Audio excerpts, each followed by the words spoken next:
حياتي انا خايفة كتير ونقزانة. من شو خايفة بالله؟ هالطريق ما عليها حدا، يمكن شنو عليها داعش.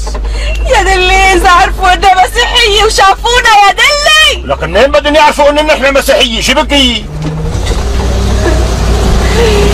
يا دلي داعش داعش داعش يا دلي داعش.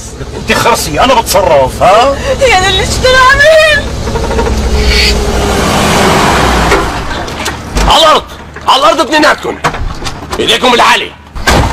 انتوا امسكوا الحرمه. انت اركع هنا. دقيقة لا تذبحوا. اخرسي. اذا كنتم نصارى او روافض او مرتدين سوف نذبحه ونسبيك. لا نحن مو هيك مو هيك. مو هيك؟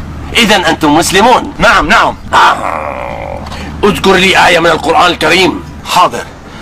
ها أنا أرسلكم كغنم وسط ذئاب فكونوا حكماء كالحيات وبسطاء كالحمام.